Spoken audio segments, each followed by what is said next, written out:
게 권능으로 큰 일을 행하시는 하나님을 찬송하기를 잊지 말라고 권면했습니다. 오늘날에도 하나님께서는 권능을 통해 하나님의 살아계심을 나타내십니다. 하나님의 권능으로 불치병을 치료받거나 도저히 해결할 수 없는 문제를 해결받은 사람들은 창조주 하나님은 살아계십니다 라고 고백하며 마음문을 열고 예수 그리스도를 구세주로 영접합니다. 따라서 하나님께서 권능을 펼쳐 주시는 것은 수많은 영혼들을 구원하시려는 사랑의 표현이지요. 우리 성도님들은 지금까지 수많은 표적과 기사를 목도해 오셨으며 하나님께서 베푸신 권능을 직접 체험한 산 증인입니다. 이는 여러분의 믿음의 성장과 교회 부흥의 원동력이 되었주요. 전 세계 만민의 지협력교회가 함께 이렇게 충만히 달려갈 수 있는 것은 이런 목자의 크고 놀라운 권능을 보았고, 특별히 해외 성회를 통하여서 가는 곳마다 크신 권능을, 하나님의 살아계심을 나타내 주셨기에 그 나라들의 기독교회가 또 흥왕하고 또 우리는 지협력교회가 늘어나는 이런 부흥의 역사를 이루었습니다. 이처럼 큰 권능과 사랑으로 우리를 천국으로 인도하시는 하나님은 찬양과 영광을 받기에 합당하신 분입니다. 오늘도 말씀을 통해 하나님의 깊은 사랑을 깨달으시며 역대상 16장 29절에 여호와의 이름에 합당한 영광을 그에게 돌릴지어다 말씀한 대로 권능의 하나님께 마음껏 영광과 찬양을 올려드리시기를 주님의 이름으로 기원합니다. 지난 시간에 엘리후는 욥에게 하나님은 그 권능으로 큰 일을 행하신다 했는데, 오늘 본문에서는 바로 그 권능의 역사들이 무엇인지 구체적으로 설명합니다. 욥기 36장 27절 28절에 그가 물을 가늘게 이끌어 올리신즉 그것이 안개 되어 비를 이루고 그것이 공중에서 내려 사람 위에 쏟아지느니라 했는데, 이는 물의 순환에 관한 설명입니다. 공기 중의 수증기는 일정한 온도에서 물방울로 응결됩니다. 물방울이 모이면 구름이 되고 이 물방울들이 뭉쳐서 땅으로 떨어지는 것이 바로 비입니다. 또 구름 속의 물방울들은 기온이 낮아지면 얼음으로 바뀝니다. 구름에서 이 얼음 입자가 형성되어 내리는 것이 눈 또는 우박이지요. 이로 인해 지구 곳곳에 수분이 골고루 공급되어 산천 초목과 모든 생명체가 살아갈 수 있습니다. 비나 눈이 되어 내린 물은 태양열에 의해 수증기가 되어 다시 하늘로 올라가 구름이 됩니다. 하나님께서는 물이 일정 온도가 되면 기체나 액체, 고체로 변하게 하여 순환하게 하셨습니다. 성경을 보면 물의 순환을 알 수 있는 또 다른 기록들이 있습니다. 예레미야 10장 13절에 그가 목소리를 바라신즉 하늘에 많은 물이 생겨나니 그는 땅끝에서 구름이 오르게 하시며 비를 위하여 번개하게 하시며 그 곳간에서 바람을 내시거늘 했고, 전도서 11장 3절 전반절에서는 구름에 비가 가득하면 땅에 쏟아지며 라고 말씀합니다. 사람들은 물의 순환에 관해서 16, 17세기경에 이르러서야 비로소 이해하기 시작했습니다. 그러니까 유괴 사람 이 세상에서는 그리했습니다. 그런데 성경은 수천 년 전의 기록인 욥기, 예레미야, 전도서에서 이미 설명하고 있다는 것입니다. 이처럼 창조주 하나님께서 섭리하신 질서는 수천 년이 지나도 변형되지 않고 그대로 유지되어 내려오고 있습니다. 이는 바로 진화가 아닌 창조주 하나님의 역사임을 나타내지요. 끝없이 광활한 우주에는 우리가 상상하기 어려울 정도로 어마어마한 수의 별들이 있습니다. 그중 하나의 별도 무의미하게 만들어진 것이 없고 하나님께서 다 필요하기 때문에 만드셨지요. 이러한 우주의 비밀에 관한 것은 장차 천국에 가면 더 자세히 배우게 될 것입니다. 우리가 사는 태양계만 보아도 오묘한 창조의 신비를 느끼지 않을 수 없습니다. 태양의 크기를 비롯하여 태양을 중심으로 한 모든 행성들의 위치나 크기, 또 행성 간의 거리 등 모든 것이 가장 알맞은 상태로 유지되고 있습니다. 태양의 크기가 더 커도 안 되고 더 작아도 안 되며 태양과 지구와의 거리뿐만 아니라 태양과 다른 행성들 간의 거리, 그리고 행성 간의 거리 역시 더 가까워도 안 되고 멀어도 안 되지요. 이러한 태양계를 구성하는 모든 요소가 지금의 상태에서 조금만 변화라도 생기면 태양계는 유지될 수가 없습니다. 그러니 태양계와는 비교할 수도 없을 만큼 큰 은하계는 얼마나 더 복잡한 관계 속에서 운영되고 있으며, 더 나아가 수많은 은하를 포함하고 있는 이 우주는 또 어떻겠습니까? 이 모든 것이 대폭발로 인해 만들어지고 우연에 의해 정확하게 운영이 된다는 것은 도저히 말이 되지 않습니다.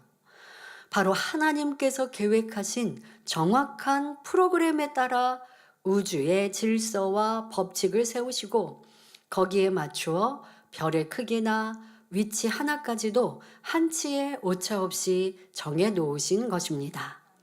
지구의 자전과 공전, 태양계와 우주의 모든 것들이 아무리 세월이 많이 흘러도 하나님의 질서에 의해 정확하게 운영되고 있는 것입니다. 이어지는 본문을 보면 욥기 36장 29절에 구름의 패임과 그의 장막에 울리는 소리를 누가 능히 깨달으랴 합니다. 여기서 구름의 패임이란 구름이 가지각색으로 펼쳐지는 모양을 말합니다. 구름은 바람이 불 때마다 여러 가지 모양으로 바뀌면서 아름다운 작품을 만들어냅니다. 새하얀 꽃송이처럼 피어나는 뭉게구름, 동물이나 새, 사람의 얼굴 모양의 구름, 거대한 솜사탕 같은 구름도 있고, 하트 구름이네요. 네, 하트 구름. 여러분들도 구름에서 많은 아름다운 것들을 찾으시고 하지요. 또 세계 여러 나라의 하트네요. 네.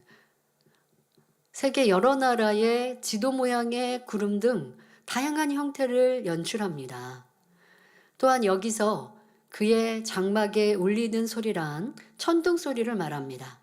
즉 엘리후는 욥에게 하나님께서 어떻게 구름을 펼치시며 우렁찬 천둥 소리가 나게 하시는지 누가 알 수 있겠습니까? 라고 묻고 있습니다. 오늘날 이러한 질문을 받으면 많은 사람이 과학 지식을 동원하여 다음과 같이 대답할 것입니다. 구름은 공기 중에 수증기가 응결하면서 만들어지며 공기가 상승하고 냉각되면 다양한 형태의 구름이 형성됩니다. 천둥은 번개가 칠 때 그로 인해 공기가 급격히 팽창하면서 발생하는 소리입니다. 라고 말입니다. 여기서 천둥과 번개와 벼락의 차이를 간략히 말씀드리면, 번개는 구름과 구름 사이 또는 구름과 대지 사이에서 발생하는 공중전기 방전 현상이고, 천둥은 그 방전으로 인한 소리, 벼락은 번개가 지면에 직접 떨어지는 현상을 말합니다. 그런데 수천 년 전에 엘리후는 이러한 과학적 지식이 없기 때문에 하나님의 오묘하신 창조 섭리를 누구도 알 수 없다는 의미로 말하고 있습니다. 이어서 욥기 36장 30절 31절에 그가 번개빛으로 자기의 사면에 두르시며 바다 밑도 가리우시며 이런 것들로 만민을 징벌하시며 이런 것들로 식물을 풍비히 주시느니라 말합니다. 그가 번개빛으로 자기의 사면에 두르시며 바다 밑도 가리우신다는 것은 번개의 빛으로 온 세상을 밝게 비추심은 물론 바다 깊은 곳까지도 감싸신다는 말입니다. 물론 실제로 번개의 빛은 물 표면에 닿으면 대부분 반사되고 번개의 에너지가 바닷속 깊은 곳까지 도달하지는 않습니다. 그러나 예레미야 23장 24절에 나 여호와가 말하노라. 사람이 내게 보이지 아니하려고 누가 자기를 은밀한 곳에 숨길 수 있겠느냐? 나 여호와가 말하노라. 나는 천지에 충만하지 아니하냐? 말씀한 대로 하나님께서는 세상 어디에나 계셔서 천하 만물을 다스리십니다. 첨단 과학기술이 발달한 오늘날도 우리 사람은 바다 깊은 곳까지 완벽하게 볼 수 없지만 창조주 하나님께서는 하늘과 땅, 바다, 그 어느 곳이든지 감찰하시며 감추어진 깊은 곳까지도 알고 계십니다. 우리의 삶, 우리의 생각, 우리의 품은 마음까지 다 보고 알고 계십니다. 숨길 수 없지요. 그런데 사람들은 참 사람 사이에도 비진실하지만 하나님께로도 숨기려고 합니다. 미워하고 불편하면서 아버지 하나님 저 사람이요 저렇게 하니까요 라고 자기의 미움을 인정하지 않고 기도하면 변화될 능력이 임하지 않습니다. 하나님은 내 속 깊은 것까지 다 아시기 때문에 진솔히 나를 내려놓아야 합니다. 아버지, 제가 지금 이렇게 충만함이 이렇습니다. 기쁨이 좀 사라졌습니다. 뭐가 좀 힘들고요. 뭐가 불편하고 뭐가 좀 짜증스러운데 이 깊이 있는 저의 악을 깨닫게 해주세요. 라고 기도하고 진리의 말씀으로 자기를 겸비 인정하려고 해야지. 저 미워하는 거 아니고요. 그냥 그 사람과 저하고는 별로 성격이 안 맞아서 제가 그냥 피하는 거예요. 그러면 하나님께 이거는 감추려고 하는 것입니다. 그러면 우리가 사모하는 변화는 되지 못하는 것이죠. 더더욱 요나와 같이 죄를 짓고 배비 깊은 곳에서 숨으려고 하니 하나님이 모르셨을까요? 하나님은 다 알고 보고 계셨습니다. 그리고 그에게 깨우침을 주시지 않습니까? 우리는 무엇도 하나님 앞에 숨길 수 없음을 알아야 하고 하나님의 그 신성과 능력은 온 천지 만물에 두루 운행하시며 또 하나님의 은총을 받을 이들에게는 날이시고 그렇지 않은 어둠 가운데 거하는 이들은 안타까이 바라보고 계시는 것입니다. 이처럼 큰 권능이 있으심으로 만민의 공의로운 심판자가 되시며 또한 온 천하의 생명체들이 살아갈 수 있도록 풍성한 은혜를 내리시지요. 그러니 엘리후는 이런 것들로 만민을 징벌하시며 이런 것들로 식물을 풍비히 주시느니라 표현하고 있는 것입니다. 이는 하나님께서 천둥 번개로 사람들을 벌하기도 하시고 풍성한 식물을 공급해 주기도 하신다라는 의미인 것이지요. 옛날이나 지금이나 우르르康康 천둥 소리가 나고 번개가 치면 깜짝 놀라거나 두려워하며 숨을 곳을 찾는 사람들이 많습니다. 그 이유는 무엇일까요? 이 두려움은 영적으로 보면 죄로 인해 온다는 사실을 알아야 합니다. 많은 사람들이 이 세상을 살아가면서 너무나 많은 거짓과 비진리로 마음을 덮어버렸기 때문에 겉으로는 신을 부인하지만 그 마음 깊은 곳에서는 신의 존재와 내세를 두려워합니다. 또한 사람은 주님을 영접하지 않은 사람은 하나님을 나는 주님을 믿지 않는다, 인정하지 않는다, 내 마음대로 내 뜻대로 산다 하지만 그 마음 깊은 곳에는 생명의 씨가 있기 때문에 이러한 내세에 대해서 정말 천국과 지옥이 있으면 어떡하지? 정말 신이 계시면 어떡하지? 하고 순간순간 두려워하더라는 것이죠. 그래서 죄를 짓거나 마음에 악이 있으면 신의 심판과 지옥이 두렵기 때문에 천둥 번개나 갑자기 큰 소리가 나면 깜짝 놀라게 되는 것입니다. 그러나 마음에 선이 가득하고 악이 없으면 빛 가운데 악이 없고 빛 가운데 산다면 어떤 것도 두려워해야 할 이유가 없습니다. 여러분들은 이 재난에 오셔서 변화되기 전에는 천둥 번개 깜짝 놀라거나 두려워하는 이런 부분도 있으셨을 거예요. 그리고 사람 사이에서는요, 이렇게 놀래키는 거 있지 않습니까? 깜짝 놀래키는 거. 그러면 이렇게 화들짝 놀래고 그럼 나는 심신이 약해서라고 하겠지만 내가 주님을 영접하고 빛 가운데 거하면 영적인 담대함이 생겨서 이제 그러한 놀라는 것이 점점점 줄어들죠. 천둥 번개가 우르릉쾅쾅 갑자기 내리쳐도 놀라지 않게 됩니다. 더더욱 여러분들, 두려움은 무엇이 또 있을까요? 어두움에 대해서 캄캄함, 그러니까 말 그대로 빛이 없는 캄캄함에 대해 두려워하는 분들이 계시죠. 이거는 세상 사람은 그리할 수 있습니다. 또 캄캄한데 뭐 집안의 캄캄함을 떠나서 어디 뭐 모르는 뭐 생생한 것, 아니면 뭐 어디 지방을 갔는데 공동묘지를 지나간다? 아니면 뭐 산길을 지나간다? 뭐 세상 사람은 아무리 건장한 남자분도 두려워하는 경우도 많습니다. 그런데 저는 그런 거 두렵지 않아요. 그 두려울 게 뭐 있어요? 왜? 영의 존재에 귀신이나 어둠은 두려울 게 없거든요. 도로에 운전하다가 짐승이 지나가서 내가 칠까 봐 이런 거는 조심하겠고, 갑자기 지나가면 갑자기 지나간다고 뭐 그걸 부딪히지 않았다면 놀랄 일이 없는 거죠. 살면서 그렇게 놀랄 일이 별로 없게 됩니다. 그러나 나는 아직도 주님을 구세주로 영접하고 천국에 소망을 가졌는데 어두움, 캄캄함이 무섭다, 두렵다라고 한다면 영적으로 자신을 돌아보아야 하고요. 또 분명히 영물인 귀신은 존재합니다.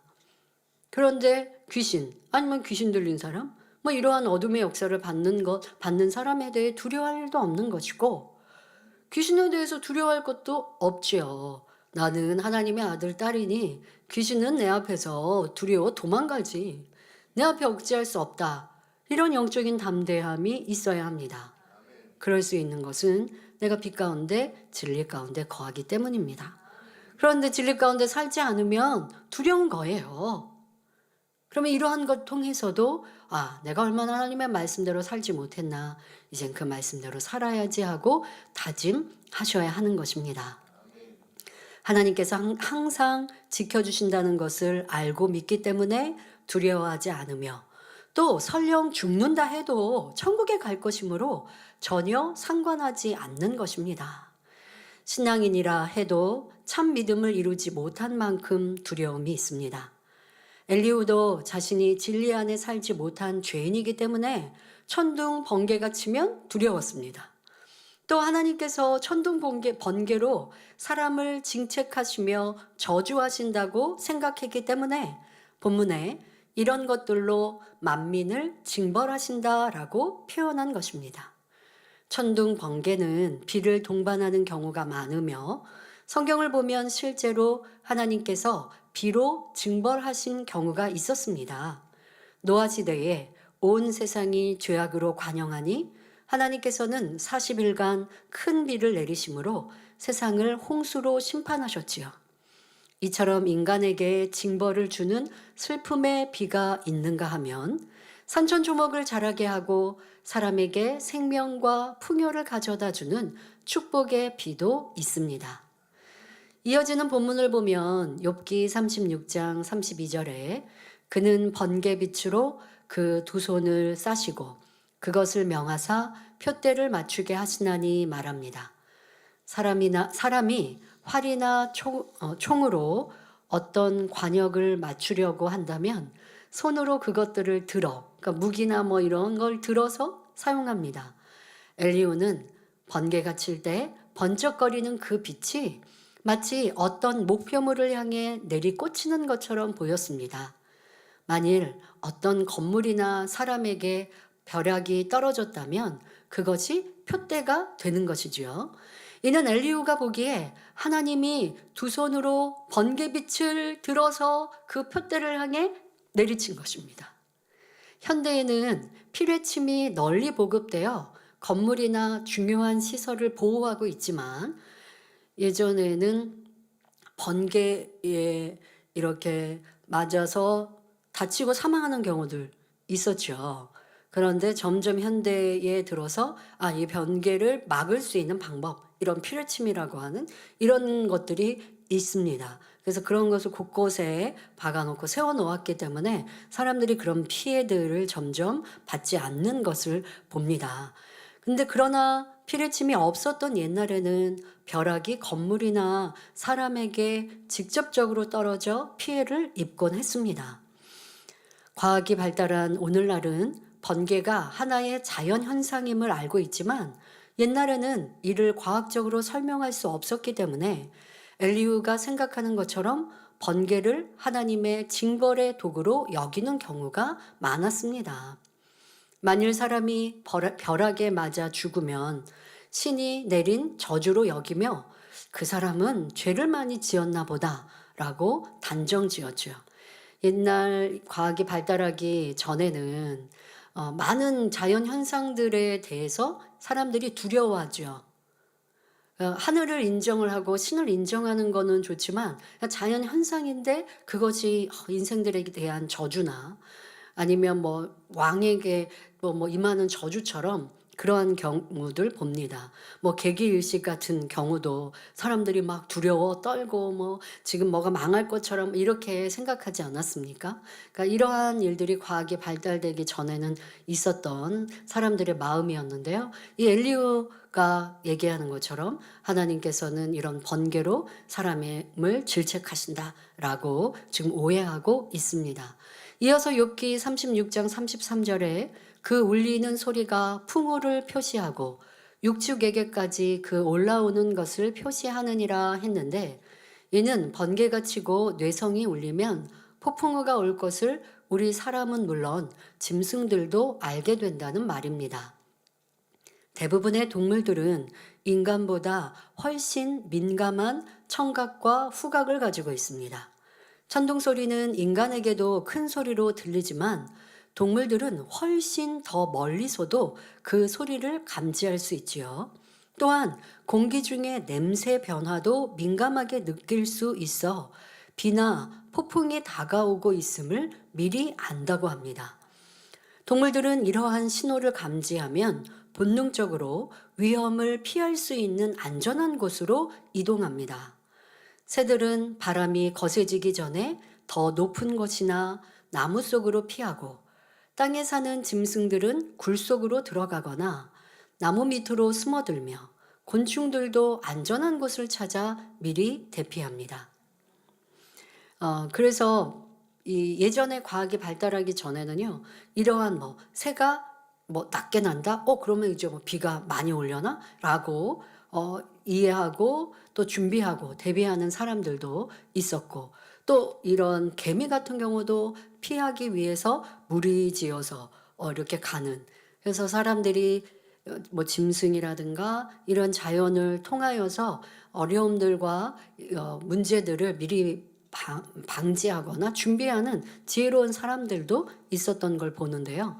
그런데 너무 감사하지 않습니까? 이 곤충이나 짐승들에게는 이런 감각을 뛰어나게 하게 하신 하나님. 그들의 이 본능적으로 이런 것을 감지할 수 있도록, 왜? 너무 약하잖아요. 약한 존재들이죠. 그렇게 그들이 살 길도 열어주신 하나님임을 봅니다.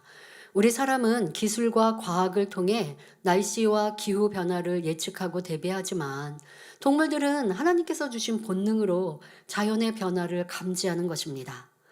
그러면 본문에서 엘리후가 욥에게 말하고 싶은 메시지는 무엇일까요? 욥이여, 천둥 소리가 나고 번개가 치면 큰 비와 바람이 올 것을 동물들도 알고 피하건만 어찌하여 당신은 하나님의 징계를 깨우치지 못하고 오히려 하나님을 대적하며 여전히 당신만 옳다고 주장하십니까? 만일 당신이 내 말에 순종하지 않는다면 동물만도 못한 사람입니다. 이렇게 말하고 있는 것입니다. 그런데 지금 말하고 있는 엘리후의 말이 욥에게는 찌르는 말이고, 또 욥에게는 너무 아픈 말이고, 또 욥을 경계하고 깨우침을 줄 수는 없는 말이었습니다. 왜? 감정이 섞였고 또 욥보다 못하니까 욥을 막 질타하고 있기 때문에 옳지는 않습니다. 그러나 우리는 이 엘리후가 비유들어 말하는 것 속에서 우리에게는 교훈을 삼으면 좋겠습니다. 천지 만물을 창조하신 하나님, 이 땅에 분명 행한 대로 갚으시는 하나님, 그 하나님은 천국과 지옥을 두셨고 이 땅에 우리가 행한 대로 분명 갚아주십니다. 내가 주를 위해 충성하고 헌신했다면 하늘의 영광으로 갚아주시고, 내 일로 미루고 내 맘대로 살았다면 주님을 만나도 겨우 구원에 이른다면 그 또한 감사하나 구원받지 못하는 신앙인들이면 어찌하겠고 구원을 받았다 할지라도 분명 하늘의 영광은 다 다른 것인데 그때 가서 후회해도 소용이 없습니다.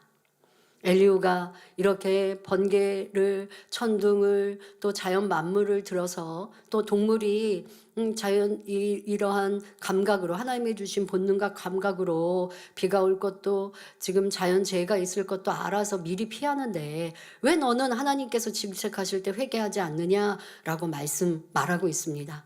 자, 우리는 하나님의 크고 놀라운 권능을 보았습니다. 사람으로 할 수 없는 무한한 일들을 너무도 많이 보았습니다. 이것은 하나님의 살아계신 증거잖아요. 이거 무슨 짐승이 아니면 뭐 이런 곤충이 본능적으로 피하고 본능적으로 숨는 것보다 이건 우리는 너무나 쉽게 하나님의 살아계심을 알 수 있는 증거들을 무수히 보고 있습니다. 천국과 지옥이 있음을 너무나 확실히 믿을 수 있는 증거 속에 살아가고 있습니다.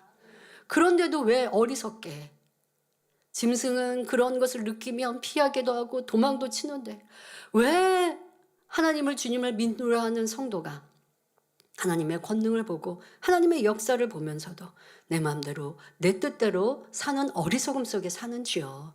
우리는 결코 그리해서는 안 되겠습니다. 하나님은 행한 대로 분명 심판하시고 심판의 때는 우리 모두에게 있다는 것, 그것을 기억하여 더 깨어 신앙생활하는 사랑하는 성도님들이 되시기를 바랍니다. 결론을 말씀드립니다. 사랑하는 성도 여러분, 창조주 하나님은 만물을 질서 있게 창조하셨으며 자연의 섭리도 아름답고 조화롭게 운행되도록 만드셨습니다. 모든 만물에는 하나님의 능력과 신성이 담겨 있을 뿐 아니라 우리를 향한 사랑이 절절히 녹아져 있지요. 그런데 사람들이 여러 자연 현상이나 천둥 번개가 칠 때 놀라며 두려워하는 것은 자신의 죄로 인한 것이라 했습니다. 또 하나님을 무서운 한 분으로 오해하고 있기 때문입니다. 성경을 보면 하나님께서 진노하시는 장면이 종종 등장하는데 이 또한 인생들이 죄에서 돌이키기를 원하시는 간절한 사랑에서 비롯된 것임을 알아야 합니다. 우리 하나님은 사랑이시며 상한갈대를 꺾지 아니하며 꺼져가는 심지를 끄지 아니하기를 심판하여 이길 때까지 하시는 분입니다. 그런데 이런 하나님의 인내는 천둥과 번개보다 더 두려운 일이라는 사실도 알아야 합니다. 천둥과 번개는 순간이요 지나가면 끝이지만 참고 인내하시는 사랑 안에는 반드시 그에 대한 열매가 따르기 때문입니다. 바로 사랑과 함께 공의가 있다는 것이지요. 하나님께서는 출애굽 백성들을 오랫동안 참으셨습니다. 그러나 출애굽 1세대들은 수많은 기사와 표적을 체험했음에도 늘 믿음 없는 고백과 불평, 불만이 끊이지 않았습니다. 결국 하나님께서는 그들의 불신앙으로 인해 가나안 땅에 들어가지 못할 것을 선포하셨습니다. 민수기 14장 33절에 너희 자녀들은 너희의 패역한 죄를 지고 너희의 시체가 광야에서 소멸되기까지 40년을 광야에서 유리하는 자가 되리라 말씀하신 그대로 이루어졌지요. 그들은 광야에서 40년간 연단을 받아야 했으며 여호수아와 갈렙 외에는 가나안 땅에 들어가지 못했습니다. 이처럼 하나님의 말씀은 진실 자체요, 진리 자체이기 때문에 기록된 그대로 심판이 이루어집니다. 그러므로 우리는 천둥이나 번개 또는 사람의 말이나 권세, 핍박을 두려워할 것이 아니라 말씀대로 심판하시는 하나님과 진리를 두려워할 줄 알아야 합니다. 환경이나 사람의 눈치를 보는 비겁자가 아니라 빛이시며 의롭고 선하신 하나님의 말씀을 어겼을 때 두려워해야 한다는 것입니다. 마태복음 10장 28절에 몸은 죽여도 영혼은 능히 죽이지 못하는 자들을 두려워하지 말고 오직 몸과 영혼을 능히 지옥에 멸하시는 자를 두려워하라 하셨습니다. 그렇다 하여 하나님을 두려워하며 신앙생활하라는 것은 아닙니다. 우리가 빛 가운데, 진리 가운데 거하면 하나님을 두려워하지 않고 날마다 가까이 나아가며 더욱 사랑합니다. 그런 이들은 험한 세상 속에서도 항상 지키시며 보호하시는 하나님을 만날 수 있습니다. 잠언 1장 33절에 오직 나를 듣는 자는 안연히 살며 재앙의 두려움이 없이 평안하리라 말씀했고, 시편 32편 6절에 이로 인하여 무릇 경건한 자는 주를 만날 기회를 타서 주께 기도할지라 진실로 홍수가 범람할지라도 저에게 미치지 못하리이다 말씀하셨습니다.